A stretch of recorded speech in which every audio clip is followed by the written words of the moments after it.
ജമ്മുകാശ്മീരിലെ ഉറി ഗുരസ് സെക്ടറുകളിൽ വെടിനിർത്തൽ കരാർ ലംഘിക്കുന്നു പാകിസ്ഥാൻ. ഉറിയിലെ ചരുന്ത ഹത്ലങ്ക പ്രദേശങ്ങളിൽ പാക് പ്രകോപനം തുടരുകയാണ്. പഞ്ചാബിലെ അന്താരാഷ്ട്ര അതിർത്തിയിൽ പാക് പ്രകോപനം വീണ്ടും ഉണ്ടാകുന്നു. BSF തിരിച്ചടിക്കുന്നു. ആർക്കും പരിക്കില്ലെന്നാണ് സൈനിക വൃത്തങ്ങൾ അറിയിക്കുന്നത്. ഗുജറാത്തിലെ ഭുജിൽ ജാഗ്രതാ നിർദ്ദേശം പുറപ്പെടുവിച്ചിട്ടുണ്ട്. അതിനിടെ ശ്രീനഗർ വിമാനത്താവളത്തിന് സമീപം നേരത്തെ സ്ഫോടനം ഉണ്ടായിരുന്നു. ഓപ്പറേഷൻ സിന്ദൂരിൽ കൊല്ലപ്പെട്ട 5 ഭീകരരുടെ വിവരങ്ങൾ പുറത്തെത്തുകയാണ്. കൊല്ലപ്പെട്ടവരിൽ മസൂദ് അസദിൻ്റെ ബന്ധുക്കളടക്കം ഉണ്ട്. അവിടേക്ക് പാകിസ്ഥാൻ്റെ സൈന്യത്തിൻ്റെയും പോലീസിൻ്റെയും ഉന്നത ഉദ്യോഗസ്ഥർ പോകുന്നു. ആക്രമണം അവസാനിപ്പിച്ചാൽ തങ്ങൾ ആക്രമണം അവസാനിപ്പിക്കാമെന്ന ഒരു പുതിയ തന്ത്രവുമായി പാകിസ്ഥാൻ വീണ്ടും രംഗത്തെത്തിയിട്ടുണ്ട്. വിവരങ്ങളുമായി ഞങ്ങളുടെ പ്രതിനിധി അബ്ദുൾ റഷീദ് ചേരുകയാണ്. അബ്ദുൾ റഷീദ്, പാകിസ്ഥാൻ കൃത്യമായി, അതായത് ജമ്മു കാശ്മീർ, പഞ്ചാബ്, രാജസ്ഥാൻ, ഗുജറാത്ത് ഈ അതിർത്തി പ്രദേശങ്ങളിലേക്ക് കൃത്യമായി പ്രകോപനം തുടരുകയാണ്. എന്നിട്ടിപ്പോൾ ഏതോ ഇന്ത്യയുടെ കുറ്റം പോലെ പറയുകയാണ്.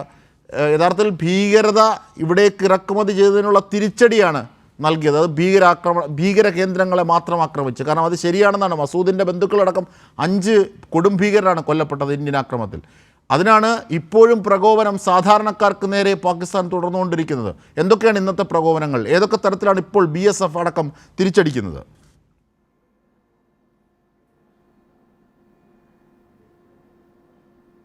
അജിംഷാദ്, തീർച്ചയായും അങ്ങനെ തന്നെയാണ്. ഇന്ത്യയുടെ കൃത്യമായിട്ടുള്ള ഇടപെടലിലൂടെ കൂടുതൽ ഭീകരരെ വധിക്കാൻ ആയിട്ടുണ്ട് എന്നുള്ളത് ഏറെ നിർണായകമായിട്ടുള്ള കാര്യമാണ്. പ്രത്യേകിച്ചും ഇന്ത്യയെ സംബന്ധിച്ചിടത്തോളം ഭീകരവാദത്തിനെതിരെ എടുത്തിട്ടുള്ള നിലപാട് ഏറെ ശ്രദ്ധേയമാവുകയാണ്. പ്രത്യേകിച്ചും ഈ ഓപ്പറേഷൻ സിന്ദൂറുമായി ബന്ധപ്പെട്ടിട്ട് 25 ഭീകര കേന്ദ്രങ്ങളെ ലക്ഷ്യം വെക്കുകയും അതിൽ ഏറ്റവും സുപ്രധാനമായിട്ടുള്ള 9 കേന്ദ്രങ്ങളിൽ കൃത്യമായിട്ടുള്ള ഇടപെടൽ നടത്തി ആക്രമണം നടത്താൻ അല്ലെങ്കിൽ ഒരു തിരിച്ചടി നൽകാനും പിന്നീട് 100-ലധികം വരുന്ന ഭീകരവാദികളെ വധിക്കാനും ഇന്ത്യക്ക് ആയിട്ടുണ്ട്. ഇത് പാകിസ്ഥാനെ സംബന്ധിച്ചിടത്തോളം വലിയ ആഘാതം സൃഷ്ടിച്ചിരിക്കുകയാണ്. കാരണം ദേശീയ മാധ്യമങ്ങളും അതോടൊപ്പം നയതന്ത്ര വിദഗ്ധരൊക്കെ തന്നെയും വിലയിരുത്തുന്നത് പാകിസ്ഥാൻ്റെ ഭീകരവാദികളും സൈനികരും ഒരേ ആളുകളാണ് എന്നുള്ള കാര്യമാണ്. അതായത് പാകിസ്ഥാൻ്റെ സൈനിക വിഭാഗത്തിൽപ്പെട്ടവർ തന്നെ ഭീകരരാണ്, ഭീകരവാദികൾ ഈ പാകിസ്ഥാൻ്റെ സൈനികരുമാണ് എന്നുള്ള തലത്തിലുള്ള നയതന്ത്ര വിദഗ്ധർ അതുമായി ബന്ധപ്പെട്ട വിലയിരുത്തലുകളൊക്കെ തന്നെ നടത്തുകയാണ്. ഈ ഒരു ഘട്ടത്തിൽ പാകിസ്ഥാന് തിരിച്ചടി ഉണ്ടാകുന്നത് ആഭ്യന്തര കലാപങ്ങളിൽ അടക്കമുണ്ടാകുന്ന ഒരു സ്ഥിതിവിശേഷത്തിലേക്ക് കടക്കുകയാണ് ഇപ്പോൾ എന്നുള്ളതാണ് നമുക്ക് മനസ്സിലാക്കാൻ സാധിക്കുന്നത്. എന്തായാലും 5ഓളം വരുന്ന ഭീകരരെ ഇപ്പോൾ വധിച്ചിട്ടുണ്ട് എന്നുള്ള പുതിയ വാർത്തയാണ് നമുക്ക് ലഭ്യമായിട്ടുള്ളത്. പ്രധാനമായും ISIയുടെയും അതോടൊപ്പം ലഷ്കർ ഇ തോയ്ബയുടെയും സുപ്രധാന പദവികൾ വഹിക്കുന്ന അല്ലെങ്കിൽ നിരവധിയായിട്ടുള്ള ഭീകരാക്രമണത്തിന് ഇന്ത്യയിലെയും മറ്റു രാജ്യങ്ങളിലും അടക്കമുള്ള നിരവധി ഭീകരാക്രമണത്തിന് നേതൃത്വം നൽകിയിട്ടുള്ള പ്രധാനപ്പെട്ട 5 ഭീകരരെയാണ് വധിക്കാനായിട്ടുള്ളത്. ഇന്ത്യയെ സംബന്ധിച്ചിടത്തോളം ഏറെ നിർണായകമായിട്ടുള്ള ഒരു സാഹചര്യം തന്നെയാണ്. പക്ഷേ പാകിസ്ഥാൻ വീണ്ടും പ്രകോപനങ്ങൾ തൊടുത്തുവിടുന്ന ഒരു നിലയിലേക്കാണ് ഇപ്പോഴും അവരുടെ നീക്കങ്ങൾ ഉണ്ടായിക്കൊണ്ടിരിക്കുന്നത്. പ്രത്യേകിച്ചും കഴിഞ്ഞ ദിവസം രാത്രിയിൽ പ്രകോപനമില്ലാതെ തന്നെ നിരവധി മേഖലകളിലേക്ക് പാകിസ്ഥാൻ്റെ ഭാഗത്തു നിന്നും ഡ്രോൺ ആക്രമണങ്ങൾ ഉണ്ടാകുന്നു. കൂടുതൽ സങ്കീർണമായിട്ടുള്ള ഡ്രോൺ ആക്രമണമാണ് കഴിഞ്ഞ ദിവസം ഉണ്ടായിട്ടുള്ളത്. അതായത് ഈ ഡ്രോണുകളിൽ സ്ഫോടക വസ്തുക്കളും മറ്റു ആയുധങ്ങളും അടക്കം കുത്തി നിറച്ചുകൊണ്ട് അല്ലെങ്കിൽ അത്തരത്തിലുള്ള ആയുധങ്ങളും സ്ഫോടക വസ്തുക്കളും വഹിച്ചുകൊണ്ടുള്ള ഡ്രോണുകളായിരുന്നു ഇന്ത്യയുടെ ഭാഗത്തേക്കും അതിർത്തി പ്രദേശങ്ങളിലേക്കും എത്തിയത്. ഇത് നിർവീര്യമാക്കുന്ന ഒരു സമയത്ത് വലിയ സ്ഫോടനങ്ങൾ ഉണ്ടാവുകയും അത് മറ്റു അപകടങ്ങൾക്ക് കാരണമാവുകയും ചെയ്തിട്ടുണ്ട്. എന്തായാലും കൃത്യമായിട്ടുള്ള ഇടപെടൽ ഇന്ത്യൻ സേന നടത്തിയിട്ടുണ്ട് എന്നുള്ളതാണ് ഏറെ നിർണായകമാകുന്നത്. ഇന്ത്യയെ സംബന്ധിച്ചിടത്തോളം കൃത്യമായിട്ടുള്ള ഇടപെടൽ നടത്താൻ ഇന്ത്യക്ക് ആയിട്ടുണ്ട്. എല്ലാ മേഖലകളിലും, അതായത് നാവികസേന, വ്യോമസേന, കരസേന വിഭാഗങ്ങളൊക്കെ തന്നെയും കൃത്യമായിട്ടുള്ള ഇടപെടൽ നടത്തുന്നു എന്നുള്ളത് ഇന്ത്യയെ സംബന്ധിച്ചിടത്തോളം ഏറെ ശ്രദ്ധേയമാവുകയാണ്. രാജ്യാന്തര തലത്തിൽ പോലും, അതായത് എല്ലാ രാജ്യങ്ങളിൽ നിന്നുള്ള പ്രതിനിധികൾ പോലും ഈ ഐക്യദാർഢ്യം, അതായത് ഈ ഭീകരവാദത്തിനെതിരെയുള്ള ഇന്ത്യയുടെ പ്രവർത്തനത്തിൽ വലിയ ഐക്യദാർഢ്യം പ്രഖ്യാപിച്ചുകൊണ്ട് വരുന്നതും ഈ ഒരു ആശയം അല്ലെങ്കിൽ ഇന്ത്യയുടെ ഇടപെടൽ എന്നുള്ളത് തന്നെയാണ് ശ്രദ്ധേയമാകുന്നത്. എന്തായാലും നിലവിൽ ഇപ്പോൾ ജമ്മു കാശ്മീരിൻ്റെ വിവിധ മേഖലകളിൽ ഇപ്പോൾ BSF ജവാന്മാരും അടക്കമുള്ളവർ ഏറ്റുമുട്ടുകയാണ്. കുപ്വാര, പൂഞ്ച് തുടങ്ങിയിട്ടുള്ള മേഖലകളിൽ ഷെല്ലാക്രമണം ഉണ്ടാകുന്നു എന്നുള്ള ദേശീയ മാധ്യമങ്ങളും അതോടൊപ്പം ജമ്മു കാശ്മീരിലെ പ്രാദേശിക മാധ്യമങ്ങളൊക്കെ തന്നെയും റിപ്പോർട്ട് ചെയ്യുന്നുണ്ട്. ഈ ഒരു പശ്ചാത്തലത്തിൽ ഇന്ത്യ ശക്തമായിട്ടുള്ള തിരിച്ചടിക്കും എന്നുള്ളത് യാതൊരു സംശയവുമില്ല. അതുമായി ബന്ധപ്പെട്ട കൂടുതൽ അവലോകനങ്ങളൊക്കെ തന്നെയും ദില്ലിയിൽ നടക്കുന്നുണ്ട്. നിലവിൽ ഇപ്പോൾ നേരത്തെ നമ്മൾ സൂചിപ്പിച്ചതുപോലെ തന്നെ ജമ്മു കാശ്മീരിൻ്റെ വിവിധ അതിർത്തി പ്രദേശങ്ങളിലാണ് ഇപ്പോൾ BSF ജവാന്മാരും അതോടൊപ്പം മറ്റു CRPF ഉദ്യോഗസ്ഥരും ഒക്കെ തന്നെയും ഇത്തരത്തിൽ പാകിസ്ഥാൻ്റെ സേനാ വിഭാഗങ്ങളുമായിട്ട് ഏറ്റുമുട്ടൽ നടന്നുകൊണ്ടിരിക്കുന്നത്. കഴിഞ്ഞ ദിവസം രാത്രിയിൽ ആരംഭിച്ചിട്ടുള്ള ഏറ്റുമുട്ടലാണ്. ഈ ഷെല്ലാക്രമണത്തിന് പുറമെ അതിർത്തി മേഖലകളിൽ ഇന്ത്യൻ പോസ്റ്റുകൾക്ക് നേരെ വെടിയുതിർക്കുകയുണ്ടായി.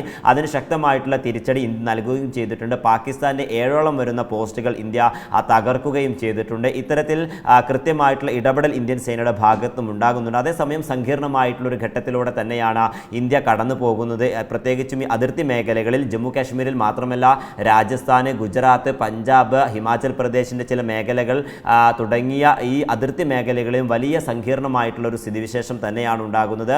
അതുമായി ബന്ധപ്പെട്ട എല്ലാ ജാഗ്രതാ നിർദ്ദേശങ്ങളും ഇതിനോടകം തന്നെ എല്ലാ സംസ്ഥാന സർക്കാരുകളും അതോടൊപ്പം പോലീസ് ഉദ്യോഗസ്ഥരും പുറപ്പെടുവിക്കുകയും ചെയ്തിട്ടുണ്ട്. ഇതിൻ്റെ പശ്ചാത്തലത്തിൽ കനത്ത ജാഗ്രതയും കനത്ത സുരക്ഷയും തന്നെയാണ് അതിർത്തി പ്രദേശങ്ങളിൽ ഉണ്ടായിരിക്കുന്നത്. അതോടൊപ്പം അജിംഷാദ്, ഈ നഗരപ്രദേശങ്ങളും അതോടൊപ്പം ജനവാസ മേഖലകളും കേന്ദ്രീകരിച്ചുകൊണ്ട് കഴിഞ്ഞ ദിവസമുള്ള ഡ്രോൺ ആക്രമണങ്ങൾ ഉണ്ടായിരുന്നു. നേരത്തെ, അതായത് മിനിയാന്നുണ്ടായിട്ടുള്ള ഡ്രോൺ ആക്രമണങ്ങൾ ചില സൈനിക കേന്ദ്രങ്ങളെ മാത്രം ലക്ഷ്യം വെച്ചായിരുന്നു. കഴിഞ്ഞ ദിവസം ഉണ്ടായിട്ടുള്ളത് ജനവാസ കേന്ദ്രങ്ങളെ പോലും ലക്ഷ്യം വെച്ചുകൊണ്ട്, അതോടൊപ്പം ശ്രീനഗറിലെ വിമാനത്താവളത്തിന് സമീപം വരെ ഇത്തരത്തിൽ ഡ്രോൺ ആക്രമണം ഉണ്ടായിരുന്നു. ആദ്യം ഡ്രോൺ എത്തിയത് ജമ്മുവിലാണ്. ജമ്മുവിലെ നഗരപ്രദേശങ്ങളിലായിരുന്നു ഡ്രോൺ എത്തിയത്. ശക്തമായിട്ടുള്ള ഒരു നിരീക്ഷണത്തിൻ്റെ ഭാഗമായി അപായ സൈറൺ മുഴക്കുകയും പിന്നീട് ഈ മേഖലകളിൽ നിന്ന് ആളുകളെ കൃത്യമായിട്ട് സുരക്ഷിത സ്ഥാനത്തേക്ക് മാറ്റാനും സുരക്ഷാ സേനാ വിഭാഗങ്ങൾക്ക് ആയിട്ടുണ്ട് എന്നുള്ളതും ഇന്ത്യയെ സംബന്ധിച്ചിടത്തോളം ഏറെ നിർണായകമായിട്ടുള്ളതാണ്. എന്തായാലും നിലവിൽ ഈ മേഖലകളിലൊക്കെ തന്നെയും BSF ജവാന്മാരും മറ്റു സൈനിക അർദ്ധ സൈനിക ഉദ്യോഗസ്ഥരൊക്കെ തന്നെയും പാകിസ്ഥാൻ സൈന്യവുമായി പോരാടുകയാണ്. പ്രത്യേകിച്ചും ശക്തമായിട്ടുള്ള തിരിച്ചടി നൽകണമെന്നുള്ള നിർദ്ദേശം പ്രധാനമന്ത്രി നരേന്ദ്രമോദിയും അതോടൊപ്പം ആഭ്യന്തര മന്ത്രാലയവും സേനാ മേധാവികളും ഉദ്യോഗസ്ഥർക്ക് നേരത്തെ തന്നെ നിർദ്ദേശം നൽകുകയും ചെയ്തിട്ടുണ്ട്. അതിൻ്റെ ഒരു പശ്ചാത്തലത്തിൽ ശക്തമായിട്ടുള്ള ഒരു പ്രതിരോധം ഇപ്പോൾ ഇന്ത്യ അതിർത്തി മേഖലകളിൽ തീർത്തുകൊണ്ടിരിക്കുകയാണ്.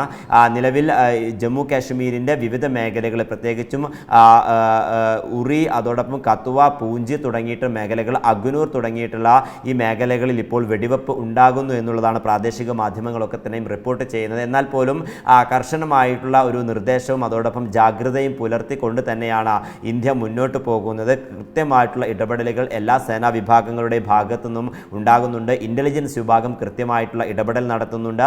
എയർഷിപ്പുകൾ വിക്ഷേപിച്ചുകൊണ്ടുള്ള നിരീക്ഷണമുണ്ട്. CCTVകളും അതോടൊപ്പം മറ്റു റഡാർ സംവിധാനങ്ങളും ഉപയോഗിച്ചുകൊണ്ടുള്ള തിരച്ചിലുകൾ ഈ അതിർത്തി മേഖലകളിലൊക്കെ തന്നെയും ഉണ്ടാകുന്നുണ്ട്. എന്തായാലും കഴിഞ്ഞ ദിവസത്തെ പോലെ തന്നെ ഏറെ നിർണായകമായിട്ടുള്ള ഒരു രാത്രി തന്നെയായിരിക്കണം ഇന്നും നമ്മൾ പ്രതീക്ഷിക്കേണ്ടത്. കാരണം കഴിഞ്ഞ ദിവസം ക്രമാതീതമായിട്ടുള്ള ഒരു ഡ്രോൺ വരവാണ് ഇന്ത്യയുടെ വിവിധ മേഖലകളിലേക്ക് എത്തിയിട്ടുള്ളത്. അത് നിർവീര്യമാക്കാൻ കഴിഞ്ഞിട്ടുണ്ടെങ്കിൽ പോലും ഇന്നത്തെ രാത്രിയും അത്തരത്തിലുള്ള ഒരു ഡ്രോൺ ആക്രമണവും മറ്റു സ്ഫോടക വസ്തുക്കൾ വഹിച്ചുകൊണ്ടുള്ള ആയുധങ്ങൾ ഇന്ത്യയുടെ അതിർത്തി മേഖലകളിലേക്ക് എത്തിയേക്കുമെന്നുള്ള ചില സൂചനകൾ ഇതിനോടകം തന്നെ റഡാർ സംവിധാനങ്ങളിൽ നിന്നൊക്കെ തന്നെയും ഇന്ത്യൻ സേന നിരീക്ഷിക്കുകയും ചെയ്തിട്ടുണ്ട്. ഇതിൻ്റെ അടിസ്ഥാനത്തിൽ കനത്ത ജാഗ്രത തുടരുകയാണ്. എല്ലാ വിഭാഗങ്ങളും അതുമായി ബന്ധപ്പെട്ട നിർദ്ദേശങ്ങൾ ഉദ്യോഗസ്ഥർക്ക് നൽകുകയും ചെയ്തിട്ടുണ്ട്.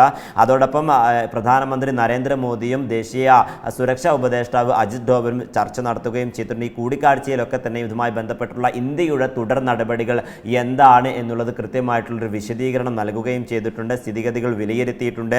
കൃത്യമായിട്ടുള്ള ഇടപെടൽ നടത്തിക്കൊണ്ട് തന്നെയാണ് ഇപ്പോൾ ഇന്ത്യ മുന്നോട്ട് പോകുന്നത്.